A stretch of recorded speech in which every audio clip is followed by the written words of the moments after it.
Chicken biryani മേടിച്ചതാന്ന് പറഞ്ഞിട്ട് നീ എന്നെ പറ്റിച്ചു കളഞ്ഞില്ലടാ റാസ്കൽ. ഒന്നേമാനെ പറ്റിച്ചതല്ല. ഇണ്ടി പോവരുത്. അന്യായക്കാരൻ തന്ന 10 രൂപ പോലും ഞാൻ മറന്നു നിന്റെ ബിരിയാണിക്ക് വേണ്ടി. എന്നെ കൊണ്ട് നീ FIR മാറ്റി എഴുതിപ്പിച്ചു, പരമദ്രോഹി. എന്റെ സാറേ, ഇന്നലെ ഉച്ചയ്ക്ക് ഞാൻ പാരീസ് ഹോട്ടലിന് മുമ്പിൽ വന്നിരുന്നു, സാറിനെ കണ്ടില്ല. അത് നീ വല്ല സ്കൂൾ മാഷ്മാരോട് പറഞ്ഞാൽ മതി, അവര് വിശ്വസിക്കും. പോലീസുകാർ തലച്ചോറുള്ളവരാ. ഉച്ചയ്ക്ക് 12 മണി മുതൽ ഉച്ച തിരിഞ്ഞ് 3 മണി വരെ ഞാൻ പാരീസ് ഹോട്ടലിന് മുമ്പിൽ കാത്തുന്നതാ, തീ പാറണ വെയിലത്ത്. പറയുമ്പോ എനിക്ക് വേദനയുണ്ടടാ. ഡേ, ഇന്ന് പ്രായച്ചിത്തം ചെയ്യാതെ നിന്ന് ഇവിടുന്ന് വിടുന്ന പ്രശ്നമില്ല. ഇന്ന് എനിക്ക് ബിരിയാണി മാത്രം പോരാ, വീട്ടിലേക്ക് ഒരു പാർസൽ വേണം. നടക്കണ പാരീസിലേക്ക്.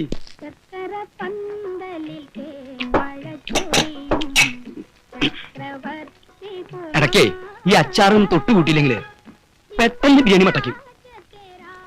ഇപ്പൊ ശരിയായി. കരയാമ്പൂ കരയാമ്പൂ.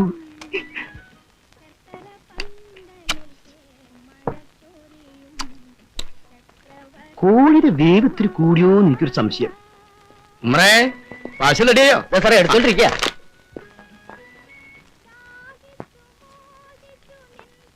എല്ലാം കൂടി എത്രയായി? 30 റുപ്യ. ഓ, ഇവനൊന്നും ഒരു കാലത്തും ഗുണം പിടിക്കൂല. ആരെ ഗുണം പിടിക്കാത്തന്നെ? അല്ല, ഈ ബിരിയാണിയുടെ ഗുണം സാറിന് അത്ര പിടിച്ചില്ല എന്ന് പറയായിരുന്നു. അതെ അതെ. നമ്മുടെ സാധനം എവിടെ? ആ, ഇത് ബിരിയാണി, ഇത് ഉഴുന്ന് വട. വട എത്ര ഉണ്ട്? 8 എണ്ണം.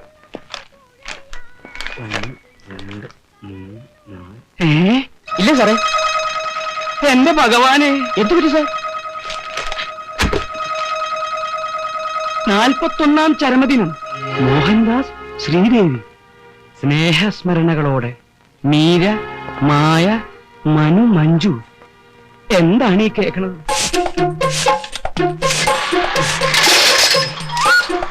പിന്നെ സൈക്കിളോ? അപ്പൊ രാവിലെ എടുത്ത സൈക്കിൾ എന്ത്? അത് റോട്ടിൽ എവിടെങ്കിലും കാണും. റോഡിലെവിടെങ്കിലും മാറിക്കടോ. ആനക്കാര്യത്തിനിടയിലെ ചേനക്കാര്യം.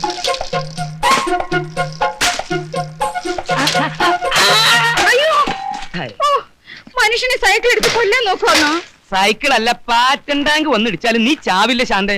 ദേ ഇത് കണ്ട, എന്റെ പെങ്ങള് ശ്രീദേവിയും ഭർത്താവും മോഹൻദാസും ചരമം പറഞ്ഞുന്ന്. പത്രം വായിക്കാത്തതിന്റെ ദൂഷ്യം എനിക്ക് ഇപ്പോഴാ മനസ്സിലായത്.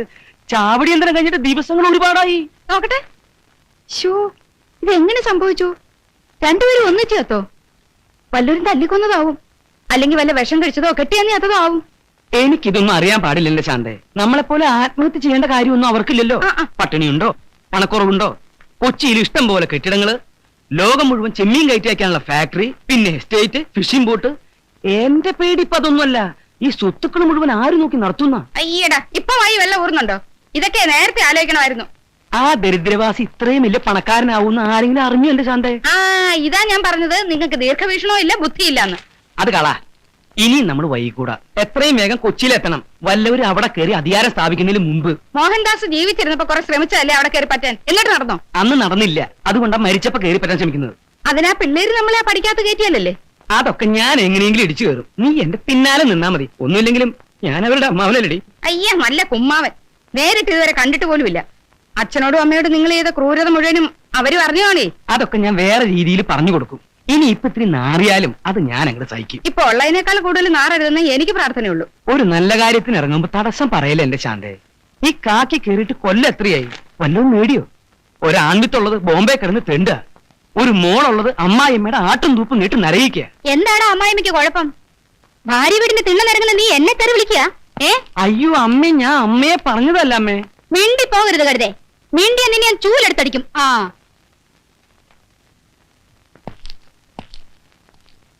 അതെ, 4 കുട്ടികളാണ്.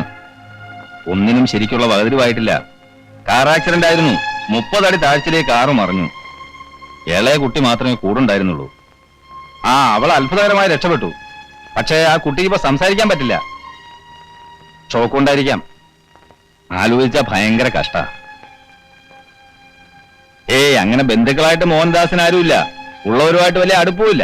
അറിയാലോ, he was A self made മാൻ. കോടതിയിൽ പെറ്റീഷൻ കൊടുത്താൽ മൂത്ത പെൺകുട്ടിയെ ഗാഡിയിലാക്കിയിരിക്കുക. അതെ, അവളെ ആദ്യം മുതൽ ഇനി എല്ലാം പഠിപ്പിച്ചു തുടങ്ങണം. കോളേജിൽ പഠിച്ചുകൊണ്ടിരിക്കുന്ന കുട്ടിക്ക് എന്തോന്ന് എക്സ്പോർട്ട്, എന്തോന്ന് ചെമ്മീൻ കമ്പനി. പിന്നെ വിളിക്കാം. പുതിയ MD ഇന്ന് ചാർജ് എടുക്കുന്ന ദിവസമാ. അതെ, ആ സംഭവത്തിന് ശേഷം ആ കുട്ടി ഇന്ന് ആദ്യമായിട്ടാ ഈ കമ്പനി വരുന്നത്.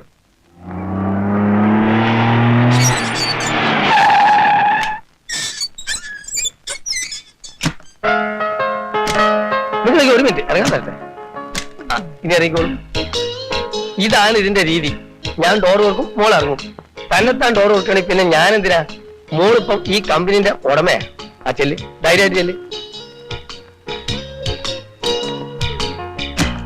പ്രശ്നങ്ങൾ പറയാൻ തുടങ്ങിയ ഒത്തിരിയുണ്ട്.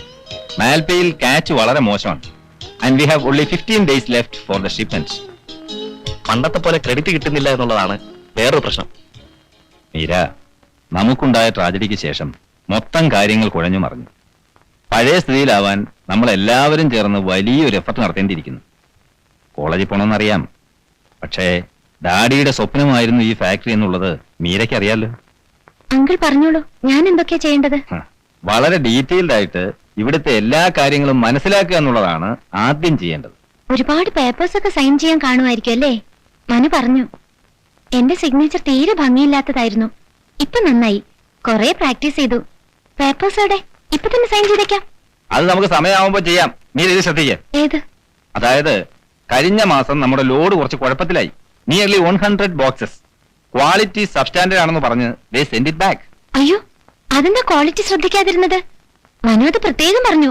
ക്വാളിറ്റി നോക്കിയില്ലേ കമ്പനിക്ക് ചീത്തപ്പേര് വരുമെന്ന്. പെരിഷ് ചെയ്തതാണ്. ജപ്പാൻകാരാണല്ലോ നമ്മുടെ മെയിൻ ബയേഴ്സ്. അടുത്ത ലോഡിന് അവർ LC ഓപ്പൺ ചെയ്തില്ല. LC? അതെന്താ ഓപ്പൺ ചെയ്യാത്തെ? എങ്കിൽ നമുക്ക് ഓപ്പൺ ചെയ്യാം. ഈ ഡിസ്കഷൻ എവിടെ എത്തും തോന്നുന്നില്ല. തുമ്പിയെ കൊണ്ട് കല്ലെടുപ്പിക്കുന്ന പോലെയാണിത്. അത് മീരയ്ക്ക് ഒന്നും അറിയില്ലല്ലോ. അതെ, മനുവിനെ കൂടെ കൂട്ടാമായിരുന്നു.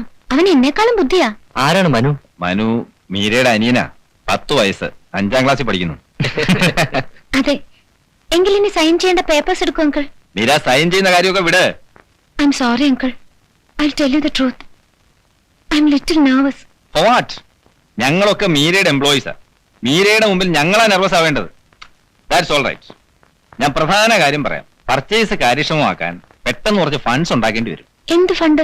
ബാങ്കിൽ നിന്ന് ഓടി ഓവർ ഡ്രാഫ്റ്റ് ആയിട്ട് കുറച്ച് പണം, അല്ലെങ്കിൽ പെട്ടെന്ന് എടുക്കാവുന്ന വേറെ പണം ഉണ്ടെങ്കിൽ അതായാലും മതി. വീട്ടിലെ ഷെൽഫിൽ പണമൊന്നുമില്ല. മീര എന്തൊക്കെയാണ് ഈ പറയുന്നത്? ഒരു കാര്യം പറയുമ്പോൾ അത് എന്താണെന്ന് ആദ്യം മനസ്സിലാക്കാൻ ശ്രമിക്കേ. ചുമ്മാ സൈൻ ചെയ്യാം, ഷെൽഫിൽ പണമില്ല എന്നൊക്കെ പറഞ്ഞിട്ട് എന്ത് കാര്യമാ? സോറി, ഞാൻ വേറെന്തൊക്കെയോ ആലോചിച്ചു പോയി അങ്കിൾ. എന്താലോചിക്കാൻ? കാലത്ത് ഡോക്ടർ വന്നിരുന്നു. മഞ്ജുനെ പിന്നെയും നോക്കി. അവളെ കൊണ്ട് സംസാരിപ്പിക്കാൻ ഡോക്ടർ ഒത്തിരി ട്രൈ ചെയ്തു. അവൾക്കിനി ഒരിക്കലും സംസാരിക്കാൻ പറ്റില്ല അങ്കിൾ. എന്താണ് ചികിത്സയെന്ന് ആർക്കും പറയാൻ പറ്റുന്നില്ല. ഞങ്ങൾക്ക് ആരുമില്ല. എൽഡസ്റ്റ് ആയി പോയതാണ് എന്റെ ബാഡ് ലക്ക്. ഇത്രയും പെട്ടെന്ന് മമ്മിയും ഡാഡിയും ഞങ്ങളെ വിട്ടു പോകുമെന്ന്. മീര, കഴിഞ്ഞതൊക്കെ മറക്കാൻ ശ്രമിക്കുക. വരൂ, നമുക്ക് ഫാക്ടറി ഒക്കെ നടന്ന് കണ്ടിട്ട് വരാം. കമോൺ. I am sorry.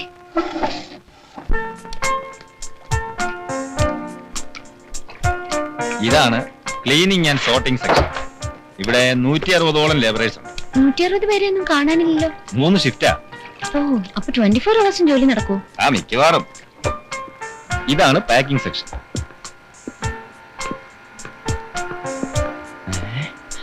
ഏയ്, ഒന്ന് നിൽക്കുക ചേട്ടാ, ഒന്ന് പിടിച്ചേ. നിക്കണ്ട, പോരെ, അവര് കുഴപ്പക്കാരാ. കുഴപ്പക്കാരോ? ഒന്ന് നിൽക്കാൻ. അയ്യേ, നിൽക്കാൻ പറഞ്ഞപ്പോ കിടന്ന് ഓടുക. പഴയ MD-യുടെ മകള് പുതിയ MD ആയിട്ട് ചാർജ് എടുക്കുന്നു കേൾക്കാൻ തുടങ്ങിയിട്ട് നാള് പറയായേ. മീര ഇങ്ങോട്ട് വന്ന് കയറിയതേ ഉള്ളൂ. നിങ്ങൾ പോയി ജോലി ചെയ്യേ, പിന്നെ സംസാരിക്കാം. വേണ്ട, ഇപ്പൊ തന്നെ സംസാരിക്കാം. മൈ ഡിയർ MD, നിർഭാഗ്യവന്മാരായ 5 ലേബേഴ്സാണ് ഞങ്ങള്. പഴയ MD ഞങ്ങളെ സ്ഥിരപ്പെടുത്താന്ന് വാക്ക് തന്നിരുന്നത്. ഞങ്ങൾക്ക് ബോണസ് ഇല്ല, പ്രോഡക്റ്റ് ഫണ്ട് ഇല്ല, ഗ്രാറ്റുവിറ്റി ഇല്ല, ഇൻക്രിമെന്റിൽ ഒരു മണ്ണാങ്കട്ട ഇല്ലെന്നേ. എന്നാൽ മറ്റുള്ളവരെ പോലെ ഞങ്ങൾ ജോലി ചെയ്യുന്നുണ്ട്. ഈ പറഞ്ഞ ആനുകൂല്യങ്ങളൊന്നും ഞങ്ങൾക്ക് കിട്ടുന്നില്ല എന്ന് മാത്രമല്ല, ഞങ്ങളുടെ ജോബ് സെക്യൂരിറ്റി വെറും 0%. ഇൻക്ലാബ് സിന്ദാബാദ്. നിർത്തോ, സംസാരിക്കുന്നിടല്ലേ തന്റെ ഇൻക്ലാബ് വിളി. ഇൻക്ലാബിന് നേരം കാലം നോക്കാണ്ടോ? വിപ്ലവം എപ്പോഴായാലും വിപ്ലവം തന്നെ. ശരി, തൽക്കാലം നിർത്ത്. അപ്പൊ പുതിയ MD-യുടെ അച്ഛൻ പഴയ MD-യുടെ വാക്ക് പാലിക്കാൻ പുതിയ MD തയ്യാറാവണം. ഇപ്പൊ തന്നെ, ഈ നിമിഷം തന്നെ ഞങ്ങളെ സ്ഥിരപ്പെടുത്തണം. നിർത്തോ. തനിക്ക് കുറച്ചെങ്കിലും കോമൺ സെൻസ് ഉണ്ടോ? 1-2 മുദ്രാവാക്യങ്ങൾ കാണാപ്പാടം പഠിച്ചെന്ന് വെച്ച് അത് എല്ലായിടത്തും കയറി അലർന്നത് ശരിയല്ല. ഡാഡി ഇങ്ങനെ പറഞ്ഞിട്ടുണ്ടെങ്കിൽ മീര, നമുക്കത് പിന്നീട് ഡിസ്കസ് ചെയ്യാം. കമോൺ. എന്റെ പൊന്നു മാനേജർ സാറേ, ദയവ് ചെയ്ത് ഞങ്ങളുടെ ഭാവി താങ്കൾ പാര വെച്ച് നശിപ്പിക്കരുത്. അങ്കിൾ, ഡാഡി പറഞ്ഞതല്ലേ, ഇവരെല്ലാരും ഇന്ന് തന്നെ സ്ഥിരപ്പെടുത്താം. അങ്ങനെ ചെയ്യാം, പക്ഷെ എല്ലാരും നന്നായി ജോലി ചെയ്യണം. ഓ, ഏറ്റു. പുതിയ MD നീണാൾ വാഴട്ടെ. പുതിയ MD നീണാൾ വാഴട്ടെ. പുതിയ MD നമ്മുടെ MD. പുതിയ MD നമ്മുടെ MD. എന്താ മീര പുതിയ ഇതൊക്കെ? MD നമ്മുടെ MD. ഇത്ര ഇമ്പോർട്ടന്റ് ആയ ഒരു കാര്യത്തിന് ഇങ്ങനെയാണോ ഡിസിഷൻ എടുക്കേണ്ടത്? തൊഴിലാളി എന്ന് പറഞ്ഞാൽ തീക്കൊള്ളിയാ. തീക്കൊള്ളി കൊണ്ട് തലയൊറിയാൻ പാടില്ല എന്ന് കേട്ടിട്ടില്ലേ? ഡാഡി വാക്ക് കൊടുത്തും. എവിടെ വാക്ക് കൊടുത്തു? നുണയല്ലേ? ഇവനെയൊക്കെ സ്ഥിരപ്പെടുത്തിയാൽ അടുത്ത നിമിഷം ഫാക്ടറിയുടെ ഗേറ്റിന് മുന്നിൽ കൊടി പൊങ്ങും. മാത്രമല്ല ഇപ്പൊ തന്നെ ഇവിടെ ലേബറേഴ്സിന്റെ എണ്ണം വളരെ കൂടുതലാ. അതൊക്കെ പോട്ടെ, ഡിസിഷൻ എടുക്കുന്നതിന് മുമ്പ് എന്നോടൊരു വാക്ക് ചോദിച്ചു.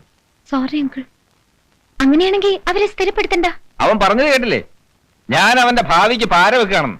ഇനിയിപ്പോ ഡിസിഷൻ മാറ്റിയാൽ അവൻ എന്റെ തലയെ കാണാൻ വരും. എങ്കിൽ സ്ഥിരപ്പെടുത്താം uncle. Oh Meera, you please use your common sense, your brain. I am very sorry uncle. Okay, I shall deal it.